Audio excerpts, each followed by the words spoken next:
성공하기로 마음먹었다면 꼭 이루어집니다. 당신이 그걸 선택했으니까요. 많은 직장인들이 매달 월급날을 기다리며 살아가지만 마음 한편으로는 이렇게 살아도 되나 하는 불안감을 느끼고 있어요. 하지만 대부분은 그 불안감을 무시하고 현실에 안주하죠. 너바나 작가는 바로 이 불안감을 직시하고 행동으로 옮긴 사람이에요.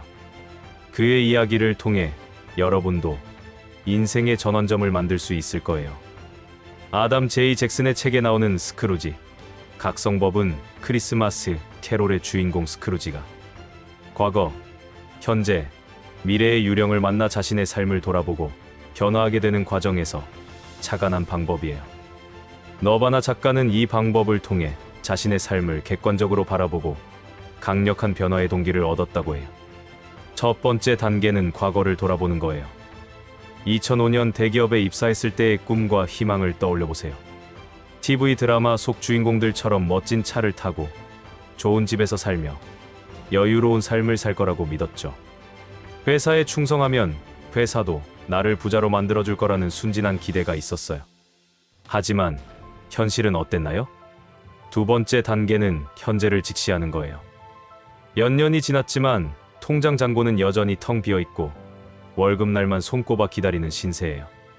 생활비, 부모님 용돈, 경조사비 등을 쓰고 나면 저축할 돈은 거의 없어요. 남들이 부러워하는 대기업 직원이지만 실상은 월급에 목매어 사는 고급 노예와 다름없다는 걸 깨닫게 돼요. 나의 생각으로는 이런 현실 직시가 변화의 첫걸음이에요. 많은 사람들이 그래도 대기업이니까, 그래도 안정적이니까 라며 현실을 합리화하지만 그것은 변화를 두려워하는 마음의 변명일 뿐이에요. 진짜 안정은 여러 수입원을 가지는 것이지 한 회사의 모든 것을 의존하는 게 아니에요. 세 번째 단계는 미래를 예측하는 거예요.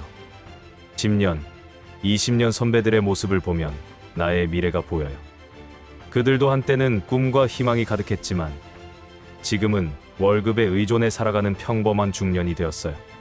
좋은 대학 나와서 좋은 회사 다녀도 결국 서민이라는 현실. 이대로 가면 나도 똑같은 길을 걷게 될 거라는 확신이 들어요. 이 세 가지를 종합하면 강력한 위기감이 밀려와요. 이게 아닌데, 이렇게 살면 안 되는데 라는 절박함이 온몸을 감싸요. 하지만 이 위기감이야말로 변화의 가장 강력한 원동력이에요. 편안함 속에서는 절대 변화가 일어나지 않아요. 불편함을 느낄 때 비로소 움직이게 되는 거죠. 크루지가 자신의 미래를 보고 변화를 결심했듯이 우리도 현실을 직시하고 미래를 예측해보면 변화의 필요성을 절실히 느끼게 돼요. 이것이 바로 스크루지 각성법의 핵심이에요. 불편한 진실을 마주하는 용기가 새로운 인생의 시작점이 되는 거예요. 대학 졸업하고 대기업에 입사할 때를 떠올려 보세요. 얼마나 설레고 희망에 차 있었나요? 드라마 속 주인공들처럼 번듯한 오피스에서 일하고 퇴근 후엔 와인 한잔하며 여유를 즐기는 모습을 상상했죠. 부모님도 자랑스러워하시고 친구들도 부러워했어요. 그때는 정말 인생의 승리자가 된 기분이었어요. 회사에 모든 걸 바쳤어요. 야근도 마다하지 않고 주말 출근도 당연하게 여겼죠. 회사가 잘 되면 나도 잘 될 거라고 믿었어요. 승진하면 연봉도 오르고 10년쯤 지나면 중간 관리자가 되어 여유로운 삶을 살 거라고 생각했어요. 회사와 나는 운명 공동체라고 믿었던 거예요. 하지만 시간이 지나면서 현실이 보이기 시작했어요. 회사는 직원을 인적 자원으로만 봤고 필요하면 언제든 구조조정할 수 있는 존재로 여겼어요. 연봉 인상률은 물가 상승률을 따라가지 못했고 승진은 바늘구멍보다 좁았어요. 열심히 일해도 회사는 딱 굶어 죽지 않을 만큼만 주더라고요. 가장 충격적인 건 숫자로 확인했을 때예요. 월급에서 고정 지출을 빼고 나면 남는 게 거의 없었어요. 월세, 관리비, 통신비, 보험료, 교통비, 식비, 그리고 부모님 용돈과 경조사비까지 매달 마이너스가 아닌 게 다행일 정도였죠. 이게 남들이 부러워하는 대기업 직원의 현실이었어요. 더 암울한 건 미래 전망이었어요. 한 달에 20만 원씩 저축해서 언제 집을 살 수 있을까요?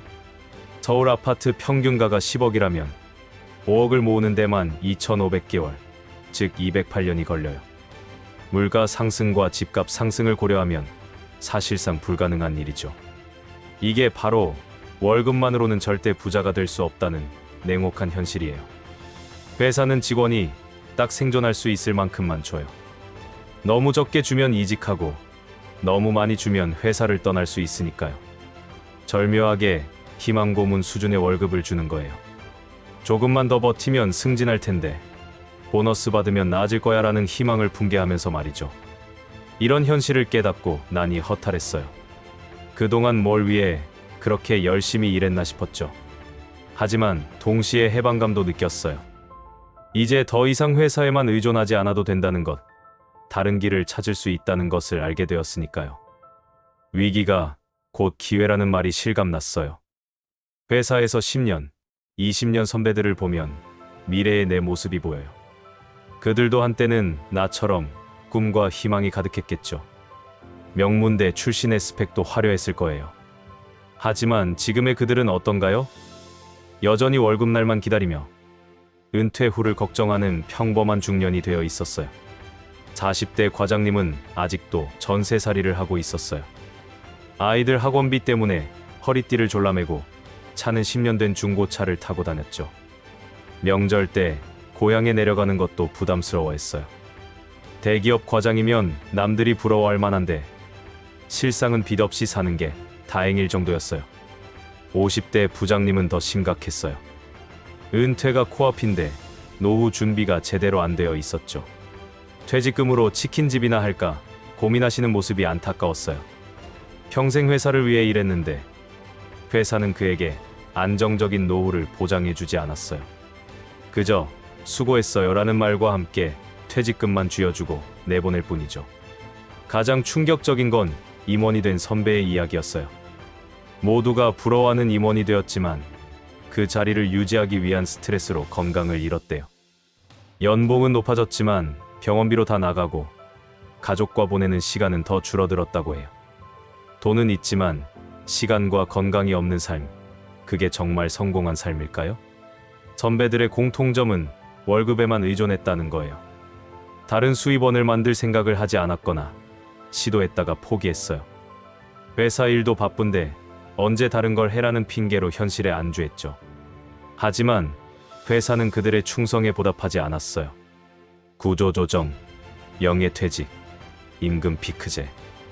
회사는 언제든 직원을 버릴 준비가 되어 있었어요. 더 무서운 건 이들이 학습된 무기력에 빠져 있다는 거예요. 이 나이에 뭘 새로 시작해. 안정적인 게 최고야. 모험은 젊을 때나 하는 거야 라며 스스로를 합리화했어요. 변화를 두려워하고 현실에 순응하며 작은 확실성에 안주하는 모습이었죠. 그게 바로 20년 후 나의 모습일 수도 있다는 생각에 소름이 돋았어요. 하지만 예외도 있었어요. 극소수지만 다르게 사는 선배들도 있었죠. 그들의 공통점은 부업이나 투자를 통해 제2, 제3의 수입원을 만들었다는 거예요. 부동산, 주식, 온라인 비즈니스 등 다양한 방법으로 월급 외 수입을 만들어냈어요. 그들은 여유롭고 자신감 있었으며 회사에 매달리지 않았어요. 이것이 바로 내가 가야 할 길이라는 확신이 들었어요. 과거의 꿈, 현재의 현실, 미래의 전망을 종합해보니 등골이 서늘해졌어요. 이대로 가다가는 평생 월급쟁이로 살다가 초라하게 은퇴하겠구나 싶었죠. 그 순간 느낀 위기감은 정말 강렬했어요. 마치 차가운 물을 뒤집어 쓴 것처럼 정신이 번쩍 들었어요. 이대로는 안 된다는 절규가 가슴 속에서 터져나왔어요. 위기감은 불편하지만 필요한 감정이에요. 안락함 속에서는 절대 변화가 일어나지 않아요. 개구리를 미지근한 물에 넣고 서서히 끓이면 죽을 때까지 뛰어나오지 않는다고 하죠. 우리도 마찬가지예요. 월급이라는 미지근한 물에 익숙해져서 서서히 죽어가고 있는지도 모르고 있었던 거예요. 하지만 위기감을 느낀다는 것은 아직 살아있다는 증거예요. 변화할 수 있는 에너지가 남아있다는 뜻이죠. 많은 사람들이 이 위기감을 회피하려고 해요. 술을 마시거나 게임에 빠지거나 쇼핑으로 스트레스를 풀죠. 하지만 그것은 임시 방편일 뿐이에요. 위기감을 직시하고 행동으로 옮겨야 진짜 해결책을 찾을 수 있어요. 위기감이 주는 선물은 절박함이에요. 절박해지면 평소에는 하지 않던 일도 하게 돼요. 새벽에 일어나서 공부하고 주말에 세미나를 찾아다니고 모르는 사람에게도 조언을 구하게 되죠. 편안할 때는 절대 하지 않을 일들을 하게 되는 거예요. 이 절박함이 바로 성공의 원동력이 돼요. 위기감을 느꼈다면 축하해요. 그것은 당신이 아직 꿈을 포기하지 않았다는 증거예요. 현실에 완전히 순응한 사람은 위기감조차 느끼지 못해요. 이게 인생이지 뭘 하며 체념하죠. 하지만 당신은 다르잖아요. 이게 다가 아니야 라고 외치는 내면의 목소리를 들었잖아요. 그 목소리를 무시하지 마세요. 위기감은 일시적인 감정이에요. 시간이 지나면 다시 현실에 적응하고 무뎌져요. 그래서 위기감을 느꼈을 때 바로 행동해야 해요. 책을 사거나 강의를 신청하거나 투자 계좌를 개설하는 등 작은 행동이라도 시작하세요. 행동이 감정을 지속시키고 변화를 만들어내요. 마지막으로 위기감을 혼자 감당하지 마세요. 같은 고민을 하는 사람들과 나누고 이미 변화에 성공한 사람들의 이야기를 들어보세요. 혼자서는 포기하기 쉽지만 함께라면 끝까지 갈 수 있어요. 위기감은 고통스럽지만 그것이 새로운 인생의 시작점이 될 수 있어요. 위기감을 느꼈다면 이제 그것을 긍정적인 에너지로 전환해야 해요. 너바나 작가는 여기서 한 발 더 나아가라고 조언해요.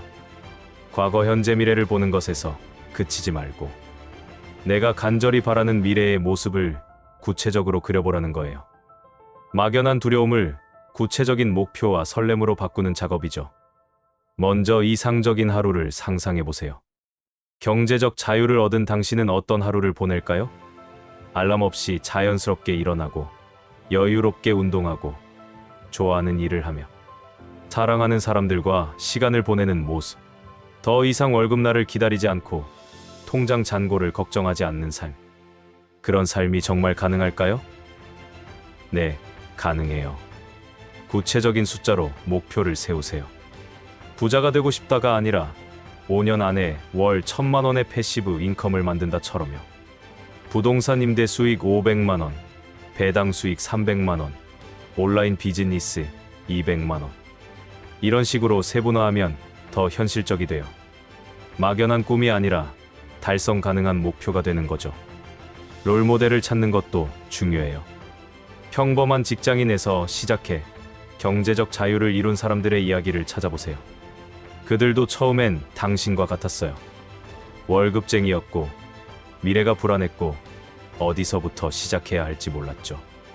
하지만 한 걸음씩 나아가다 보니 지금의 자리에 있게 된 거예요. 당신도 할 수 있어요. 작은 성공 경험을 쌓아가세요. 처음부터 큰 목표를 달성하려고 하면 좌절하기 쉬워요. 먼저 책을 읽고 세미나에 참석하고 작은 투자를 시작해보세요.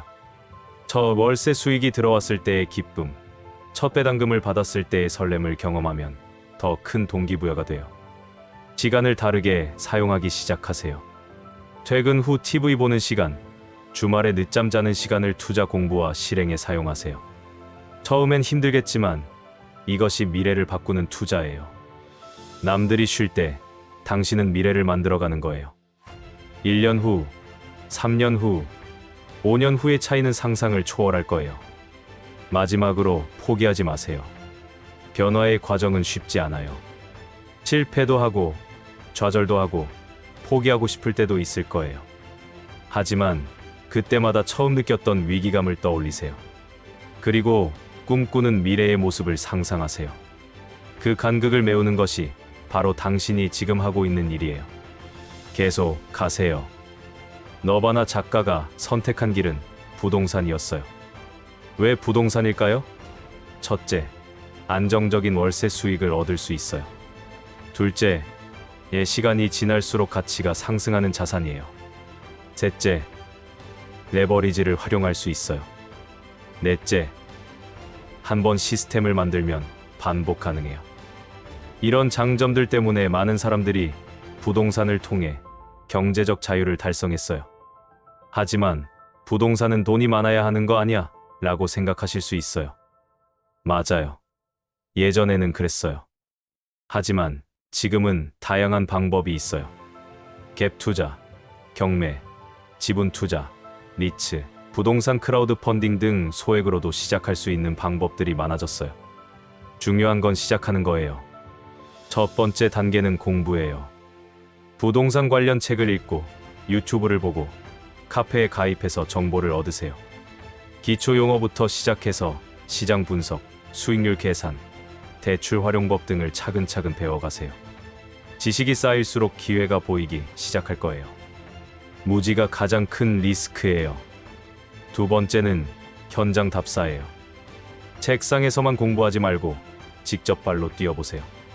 관심 지역을 돌아다니며 시세를 파악하고 임대 수요를 확인하고 개발 계획을 조사하세요. 부동산 중개사무소를 방문해서 이야기도 나눠보세요. 현장에서 얻는 인사이트는 책에서 얻을 수 없는 보물이에요. 세 번째는 네트워킹이에요. 혼자서는 한계가 있어요. 부동산 투자 모임에 참여하고 선배 투자자들과 교류하세요. 그들의 성공과 실패 경험에서 배우고 좋은 정보를 공유받을 수 있어요. 때로는 함께 투자할 기회도 생기죠. 좋은 인맥은 돈으로 살 수 없는 자산이에요. 네 번째는 작게 시작하기예요. 처음부터 큰 돈을 투자하지 마세요. 소액 부동산 투자 상품이나 지방의 저렴한 원룸부터 시작해보세요. 실패해도 타격이 크지 않고 성공하면 자신감을 얻을 수 있어요. 경험이 쌓이면 점점 큰 투자로 나아갈 수 있어요. 천리길도 한 걸음부터예요. 마지막으로 장기적 관점을 가지세요. 부동산은 단타가 아니에요. 최소 5년, 10년을 보고 투자해야 해요. 단기 시세 변동에 일희일비하지 말고 꾸준히 좋은 자산을 모아가세요. 시간이 지날수록 월세 수익은 늘어나고 자산 가치도 상승할 거예요. 인내심이 부를 만들어요.